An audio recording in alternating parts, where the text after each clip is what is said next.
Саламатсызбы достор, Форика мектебине кош келдиңиздер. Кандай жаңылыктар ушул жумага чыгат экенин ошону бир карап коелу. Бул 18 декабрдан баштап 23 декабрга чейин кандай жаңылыктарга көңүл бурушубуз керек жана кандай жаңылыктарды биз өткөрүбөйсөк болот, ошону бир кыска мазмунусун өтөлү. Мисалы, бүгүн 18 декабрь, биринчи күн, выступление представителей ЦБ Шнабель пресс-конференциясы болду. Ушул пресс-конференцияны бир карап койсоңуз болот. Достор, эскерте кетейин, эгерде ушул пресс-конференцияны көрө турган болсоңуз, ушул жаңылыктын ичине кирип, мынакей бул жерде источник деген жерге басып кирсеңиз, ошол жерден окуп карап алсаңыз болот. Бир гана англис тилинде болот. Англис тилин түшүнгөн болсоңуз, анда кирип карап койсоңуз болот. Кийинкиси, мынакей индекс рынка жилья көп деле маанилүү эмес. Жана биздин убакыт боюнча 10,5 аукцион по размещению трехмесячных, 6-месячных казначейских векселей бул деле көп деле таасирин бербейт. Экинчи күндүкүн карайлы, 19 декабрь, доклад по денежно-кредитной политике Банка Японии. Эгерде сиз USD GPY менен соода кылган болсоңуз, анда ушул жаңылыкка өтүп карап койсоңуз болот. Достор, эскерте кетейин, бул доклад экен. Жана биздин убакыт боюнча 12:30 пресс-конференциясы болот. Көрүп карап койсоңуз болот. Кийинки жаңылыктарга выступление члена ЦБ Эльдерсона, Энри эми көп деле таасирин бербейт биздин графикке. Бул жерде маанилүү жаңылык бар экен. Биздин убакыт боюнча саат 4-тө индекс потребительских цен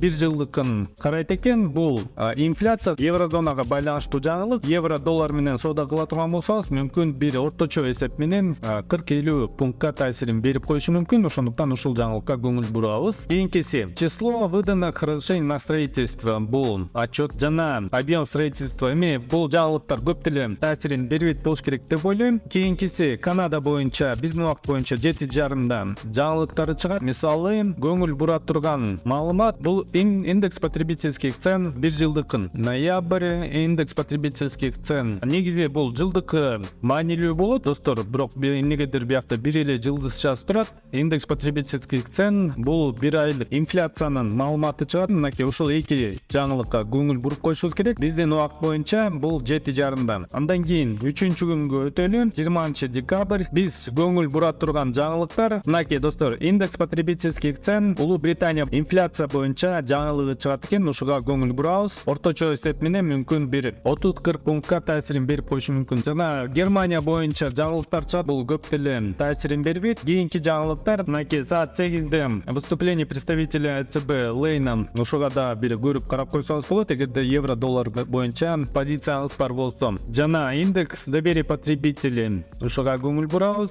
Биздин убакыт боюнча саат 9-да чыгат. Продажа на вторичном рынке бир орточо эсеп менен 20-30 пунктка таасирин берип коюшу мүмкүн. Запасы сырой нефти, ушул жаңылыктардын баардыгы позитивдүү чыга турган болсо, анда доллардын кыймыл аракети жогору көздөй жол алышы мүмкүн. Кийинкиси, бул 4-күн, 21 декабрь, аукцион по размещению 20-летних казначейских облигаций процентный ставкага байланыштуу жаңылык болот. Ушуну бир көрүп койсоңуз болот. Орусия боюнча Международный резерв Центрального банка, ушуга дагы көңүл буруп койсоңуз болот, эгерде рубль менен соода кыла турган болсоңуз. 4-күнү күнү Америка Кошмо Штаты боюнча 3-кварталга ВВП жаңылыгы чыгат экен. Достор, ушуга дагы көңүл буруп коюшубуз керек. Жакшы бир кыймыл аракет болушу мүмкүн. Число первичных заявок на получение пособий по безработице, ушуга дагы көңүл бурабыз. Бул дагы маанилүү жаңылык деп койсок болот. Орточо эсеп менен бир 30-40 пунктка чейин таасирин берип коюшу мүмкүн. Бирок достор, мынакей сиз байкагандай эле баардык жаңылыктар 7:30 чыгат. Ушул жаңылыктардын жалпы статистикасын көрүп, баардыгы позитивдүү болсо, анда доллардын өсүшүнө таасир бериши мүмкүн. Кийинкиси,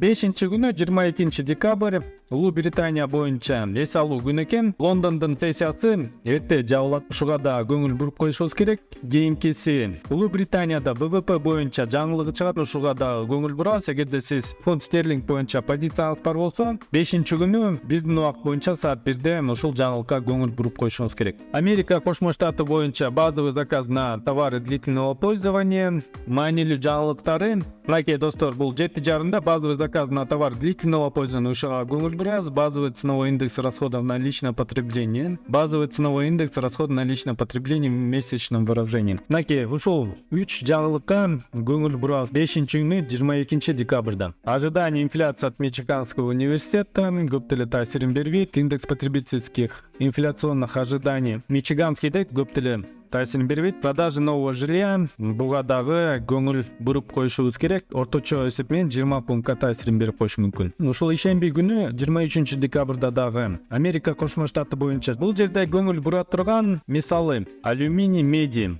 кукуруза, сырой нефти. Мүмкүн сиз алтын боюнча соода кыла турган болсоңуз, ушул жаңылыкка кирип окуп койсоңуз болот. Бул бир гана статистиканы көргөзөт. Мынакей бул жерде жазылып турат: количество чистых спекулятивных позиций по золоту от CFTC. Жөнөкөй сөз менен айтканда, карапайым трейдерлердин канча позициясы бар экенин ошону көргөзөт. Мисалы, карапайым трейдерлер жогору көздө же болбосо төмөндө көздө ачылган позициялардын көлөмүн көргөзөт. Ошол CFTC деген жаңылыкка эгерде алтын боюнча соода кыла турган болсоңуз, ушул жаңылыкка көңүл буруп коюшуңуз керек. Таасирин бербейт, бир гана статистика. Жана бул жерде NASDAQ, газ боюнча, күмүш боюнча дагы ушул жаңылыкка өтүп көрүп карап койсоңуз болот. Мынакей дагы достор, количество чистых спекулятивных позиций по CHF. Швейцарский франк боюнча карапайым трейдерлердин канча позициясы бар экенин көрүп койсоңуз болот. Мүмкүн эгерде сиз швейцарский франк боюнча позицияңыз бар болсо, сизге бул маалымат керектүү болот деп ойлойм. Жана Жапон иени боюнча бар экен жаңылык, көрүп койсоңуз болот. Отчет CFTC по состоянию спекулятивных позиций по рублю дейт. Буга да эгерде рубль менен соода кыла турган болсоңуз, ушуга дагы көңүл буруп коюшуңуз керек. Количество чистых спекулятивных позиций по евро